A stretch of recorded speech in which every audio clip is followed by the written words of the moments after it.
हर हर महादेव, ओम नमः शिवाय। भक्तों, आप सभी माताएं बहनों को हरितालिका तीज की ढेर सारी शुभकामनाएं। इस बार 26 अगस्त 2025 को हरतालिका तीज है। माताएं बहनों, अभी तक आप लोगों ने परंपरागत या इधर उधर से सुनकर या फिर अपने रिश्तेदारों से सलाह लेकर यह व्रत किया होगा, या आपको माता ने, दादी ने, सास ने बताया होगा कि हरितालिका व्रत को कैसे रखना है, इसके नियम क्या है। जैसे जैसे नियम आपके बड़े बुजुर्ग रिश्तेदारों ने बताए हैं, आप उन्हीं नियमों से हरतालिका तीज का व्रत रखते आ रहे हैं। पर जो महिलाएं पहली बार तीज का व्रत उठा रही हैं, तो कैसे उठाना है, क्या नियम है, क्या विधि है, इसके बारे में आप अपनी माताएं, बहनों, दादी, रिश्तेदारों से सुनते आ रहे हैं। लेकिन आज हम इस वीडियो के माध्यम से शास्त्रों की नई नई बातें भी बताएंगे, जिससे आपको सब कुछ स्पष्ट हो जाएगा। और जो पहली बार हरतालिका तीज का व्रत करना चाहती है, वह माताएं बहनें, उनको यह वीडियो बड़े ही सहायक सिद्ध होगी। इसलिए सभी माताएं बहनों से हम यही कहना चाहेंगे कि अपने सभी कामों को एक तरफ रखकर इस वीडियो को पूरा देख लेना। अगर आपने इस जानकारी को समझ लिया तो आपकी पूजा संपूर्ण मानी जाएगी, क्योंकि आज हम आपको इस वीडियो में हरितालिका तीज की वीडियो में संपूर्ण पूजा विधि से लेकर व्रत नियम, पारण नियम, खाने का मतलब है कि व्रत के शुरू से लेकर व्रत के आखिरी तक के संपूर्ण नियम आपको इस छोटी सी वीडियो के माध्यम से बताने जा रहे हैं।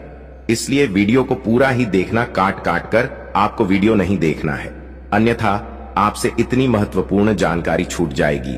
इसलिए वीडियो को पूरा ही देखना होगा, तभी आपको सही सेटिंग जानकारी प्राप्त होगी। भक्तों, यह व्रत सुहागिन महिलाओं के लिए सौभाग्य, अखंड पति सुख और वैवाहिक जीवन की मधुरता का वरदान है।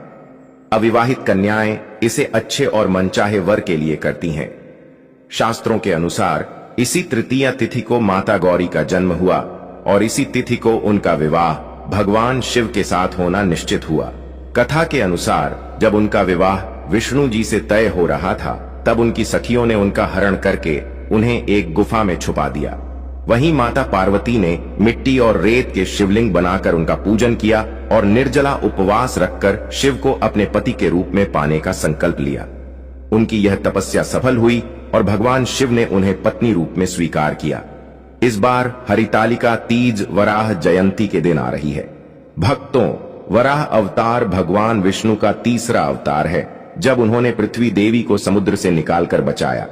वराह पुराण में भगवान वराह और पृथ्वी देवी का संवाद मिलता है, जिसमें भगवान वराह तृतीया तिथि की महिमा बताते हैं।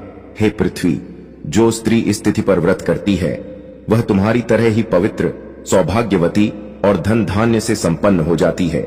यहाँ एक खास बात, भगवान वराह ने कहा कि तृतीया तिथि पर नमक का सेवन वर्जित है। भले ही कोई महिला हरितालिका का व्रत न करे, लेकिन इस तिथि पर नमक रहित भोजन करना कि इसका व्रत यानी तृतीया का व्रत और पूजन करने वाली महिला श्री गौरी देवी की सहचारी बनती है, यानी कि माता पार्वती जी की सहेली बनती है। तो हरितालिका तीज का व्रत बहुत ही पवित्र माना गया है। अबली भक्तों, जानते हैं कुछ आवश्यक और उपयोगी बातें। सबसे बड़ा प्रश्न यह है कि माताएं रजत धर्म में यानी पीरियड में यह व्रत कर सकती हैं या नहीं। भक्तों, इसका उत्तर यह है कि आप बिल्कुल व्रत कर सकती हैं, यदि आपका शरीर साथ दे रहा है तो। लेकिन पूजन का सामान आपको बिल्कुल नहीं छूना है, ना ही आपको पूजन करना है। केवल आपके व्रत करना, पूजन आपकी तरफ से आपके पतिदेव कर सकते हैं या घर का अन्य कोई भी सदस्य कर सकता है। इनको निर्मित इसका व्रत कुमारी कन्याएं भी करती हैं, जिनकी शादी में अड़चन नहीं आती है। हरितालिका तीज में व्रत की प्रधानता है, आप लोग जरूर कीजिएगा। भक्तों, परंपरा के अनुसार एक दिन पहले नहाए खाए होता है, कहीं कहीं नहीं भी होता है, यानी एक दिन पहले से व्रत की पूर्व की तैयारी को नहाए खाए कहते हैं। तालिका तीज व्रत में नया खाए करना है। नहाए खाए का मतलब है उस दिन सूर्योदय के बाद पवित्र स्नान करके, घर की सफाई करके, शुद्ध सात्विक भोजन करना और अगले दिन के व्रत के लिए मानसिक और आध्यात्मिक रूप से तैयार होना। नहाए खाए के नियम: सुबह सूर्योदय से पहले उठें, ब्रह्म मुहूर्त में उठकर स्नान करें, बाल धोना और शुद्ध वस्त्र पहनना इस दिन जरूरी है। घर की सफाई, घर के पूजा स्थान, रसोई और मुख्य दरवाजे की विशेष सफाई करें। मान्यता है कि स्वच्छता से घर में देवी देवताओं का आगमन होता है। लहसुन प्याज वर्जित। नहाए खाए के दिन और व्रत के अगले दिन पारण तक लहसुन प्याज का सेवन न करें। सात्विक भोजन, केवल शुद्ध सात्विक भोजन करें। नमक का सेवन कर सकते हैं, लेकिन कई परंपराओं में नहाए खाए के दिन भी नमक छोड़ देते हैं। श्रृंगार सामग्री की तैयारी, इस दिन ही 16 श्रृंगार की वस्तुएं, पूजा सामग्री, मेहंदी आदि एकत्रित कर लें। शाम तक मेहंदी लगवा लें, क्योंकि व्रत के दिन मेहंदी लगाना अशुभ माना जाता है। अब आगे बढ़ते हैं। कई जगह पर परंपरा है कि व्रत वाले दिन यानी 26 तारीख की सुबह सूर्योदय से पूर्व कुछ खा लिया जाता है, उसको सरगी ही कहते हैं। तो देखिए माताएं बहनें, यदि आप रात को यानी सूर्योदय से पूर्व भोजन करेंगे तो कुछ और अली मत खाना, नहीं तो आपको भूख प्यास दिन भर ज्यादा लगेगा। इस बात का आप लोग ध्यान रखिएगा। आप चलिए पदार्थ खाई, जैसे नारियल पानी हो गया, अथवा तो और भी बहुत सारे फल हैं जिसे प्यास नहीं लगती है। अब सुबह सूर्योदय से पहले स्नान कर लीजिएगा, जैसे कि व्रत है। और मैं पहले आप लोगों को बताता हूं कि व्रत में ब्रश नहीं किया जाता है। बाजारों के पेस्ट और मंजन से उसमें केमिकल और नमक होता है, जिससे व्रत खंडित होता है। कुछ महिलाएं जाने अनजाने में, उनका यह जानकारी मालूम नहीं होती है कि बाजार में जो पेस्ट आता है उसमें नमक होता है, और सुबह मंजन कर लेती हैं, तो उससे उनका व्रत रखने से पहले ही टूट जाता है। देखिए एकादशी के व्रत में तो दातुन भी बना है, लेकिन इस व्रत में आप दातुन कर सकते हैं।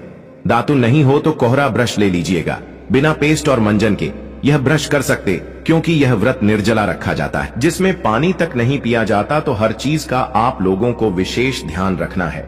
इस दिन व्रत के दौरान हमें कौन से रंग के कपड़े पहनना चाहिए? तो भक्तों, इस दिन व्रत वाले दिन लाल या पीले रंग का, फिर चाहे वह साड़ी हो।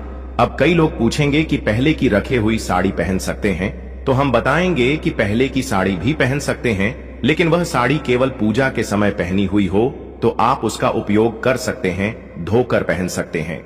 हरितालिका तीज का व्रत माता पार्वती और भगवान शिव के दिव्य मिलन की स्मृति में रखा जाता है। इस दिन सुहागिन महिलाएं माता गौरी का रूप धारण करती हैं और 16 श्रृंगार करके उनके सामने बैठती हैं। शास्त्रों में कहा गया है, श्रृंगारिण्यः सौभाग्यवत्यः भवति, अर्थात जो स्त्री व्रत के दिन श्रृंगार करती है उसका सौभाग्य अक्षुण्ण रहता है और पति का जीवन दीर्घायु होता है। आप इस दिन दीजिए, जिसको 16 श्रृंगार कहते हैं। तृतीया तिथि यानी 26 तारीख को सुबह के पूजन का समय रहेगा। इसी बीच में आपको पूजन करना है और सुबह में स्नान के बाद आप इसी समय में पूजन कीजिएगा। और पूजन कैसे करना है यह हम आपको वीडियो के अंत में बताएंगे कि पूजा किस प्रकार से करना है। और जो महिलाएं पहली बार व्रत उठा रही हैं वह भी इस पूजा विधि को अच्छे से समझ लेना। ध्यान रहे कि पूजन की शुरुआत में आप हाथ में अक्षत पुष्प पर जल लेकर संकल्प कर लेना है कि मैं इस हरितालिका तीज का व्रत कर रहे हैं। हे भगवान, अब बोल देना, हमें सफलता देना। सुबह ही पूजन के समय आप व्रत कथा सुन लीजिएगा। हाथ में अक्षत पुष्प और कुछ दक्षिणा लेकर व्रत कथा सुनने के बाद आप हाथ में लिए हुए द्रव्य को भगवान के आगे समर्पित कर देना। अब अगला दुविधादायक प्रश्न है कि कई लोग कहते हैं कि मिट्टी का शिव परिवार बनाकर पूजन करना होता है, लेकिन शहरों में रहने वाले लोग कैसे और कहां से मिट्टी का जुगाड़ करें? तो भक्तों, अब मेरी बात पर आप लोग ध्यान दीजिएगा, इसका हल भी है। देखिए, जब माता पार्वती जी का विवाह विष्णु जी से तय होना था, तब सखियों ने उनका हरण कर लिया और पार्वती की गुफा में मिट्टी और रेत के शिवलिंग बनाकर पूजन करती थी। यह परंपरा तभी से चली आ रही है, लेकिन आज के युग में हमारे पास फोटो की सुविधा है। जो लोग मिट्टी का पार्थिव शिव परिवार बना सकते हैं वे लोग तो बनाएं, बहुत उत्तम है, लेकिन जिनके पास सुविधा नहीं है वे लोग केवल शिव परिवार का एक फोटो ले लेना और इस पर पूजन कर लेना। या किसी के पास धातु की मूर्ति हो, मेटल की मूर्ति हो, तो उसी पर भी आप लोग पूजन कर सकते हैं। मिट्टी का शिव परिवार पूजन कंप्लीट होने के बाद नदी या तालाब में विसर्जन किया जाता है। लेकिन जो लोग फोटो उसे कर रहे हैं, पूजा के लिए लास्ट में जब विसर्जन किया जाता है उसे समय केवल फोटो को आप अपने स्थान से किसका देना तो भी भगवान का विसर्जन माना जाएगा। या तो किसी ने कोई मेटल की मूर्ति रखी हुई है उसे पर पूजन किया तो वह भी ऐसे ही पूजन करके मूर्ति को अपने स्थान से किसका देना, तो इससे विसर्जन मान्य हो जाता है। भक्तों, फोटो को या मेटल की मूर्ति को ले जाकर पानी में डालकर आना, विसर्जन केवल मिट्टी की मूर्ति का होगा। भक्तों, आपका अगला प्रश्न आता है कि एक बार व्रत उठा लिया तो क्या हर बार करना चाहिए? देखिए, यह सब सुनकर कई बहाने तो व्रत करते भी नहीं। हम कहेंगे कि यदि आप हर बार कर सकती हैं तो व्रत आप अवश्य कीजिए। जब तक आपसे संभव हो तब तक आप यह व्रत कीजिए। अब कई लोग हैं ना आपको डरते हुए मिलेंगे, एक बार व्रत कथा उठा लिया तो जीवन भर करना पड़ेगा, नहीं तो आपका ये हो जाएगा वह हो जाएगा जैसे बोलते हैं। तो भक्तों, उनसे पूछना कि कौन से शास्त्र में लिखा है और मुझे भी भेज देना। शिव जी और माता गौरा हमारी माँ है। शिव जी पिता भी लोग बुरा चाहकर भी नहीं कर सकते हैं, और वह बुरा क्यों चाहेंगे भक्तों? इस व्रत के कुछ जरूरी नियम होते हैं जिनके तहत कुछ खास सामग्री का होना जरूरी होता है। इनके बिना पूजा अधूरी रह जाती है। क्या है वह सामग्री लिए जानते हैं? पूजन स्थल की सजावट के लिए साफ आसन, लाल या पीले कपड़े का, चौकी भगवान शिव पार्वती स्थापना हेतु, लाल पीला कपड़ा चौकी ढकने के लिए, केले के पत्ते या आम के पत्ते सजावट के लिए, फूल माला, गेंदे, गुलाब या अन्य, तोरण आम के पत्तों का या कृत्रिम मूर्ति, प्रतिमा, चित्र सामग्री, भगवान शिव की प्रतिमा या फोटो, माता पार्वती की प्रतिमा या फोटो, गणेश जी की प्रतिमा या फोटो, मिट्टी या पीतल का शिवलिंग, कलश, तांबे या मिट्टी का।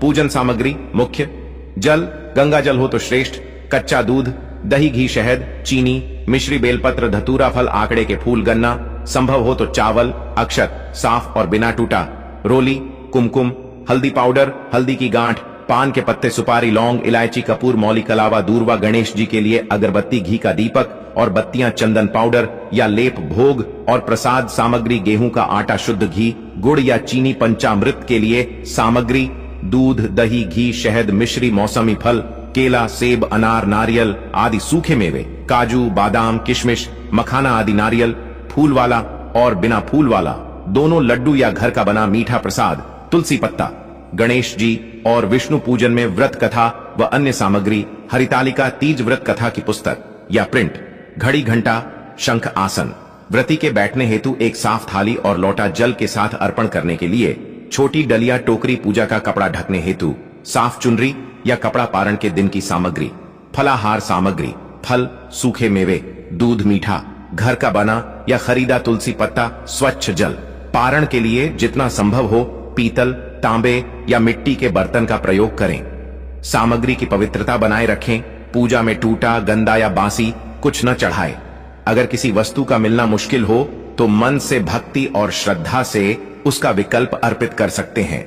चलिए माताएं, बहनों, आप जान लेते हैं कि आपके घर पर ही हरतालिका तीज की पूजा कैसे करना है और किन नियमों का विशेष रूप से ध्यान रखना है। कुछ महिलाएं अब ऐसी भी होगी जो कि गांव से हमारी वीडियो देख रही हैं, जो ज्यादा पढ़ी लिखी ना हो, तो हम उनके लिए भी इस वीडियो में बिल्कुल साधारण तरीके से पूजा विधि बताने जा रहे हैं जो कि उन्हें अच्छे से समझ में आ जाएगी। इसके लिए आपको वीडियो को लाइक करते हुए चैनल को सब्सक्राइब जरूर कर लेना है ताकि आगे भी इसी प्रकार की और जानकारी आपको प्राप्त होती रहे। तो चलिए पूजा विधि आरंभ करते हैं।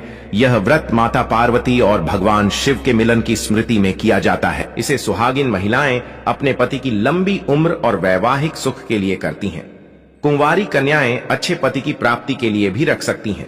व्रत से एक दिन पहले द्वितीया तिथि सात्विक भोजन करें। प्याज, लहसुन, मांस, मदिरा आदि से परहेज। व्रत का संकल्प मन में लें। कल मैं हरितालिका तीज का व्रत करूंगी, माता पार्वती की पूजा करूंगी। पूजा के लिए सामान तैयार कर लें।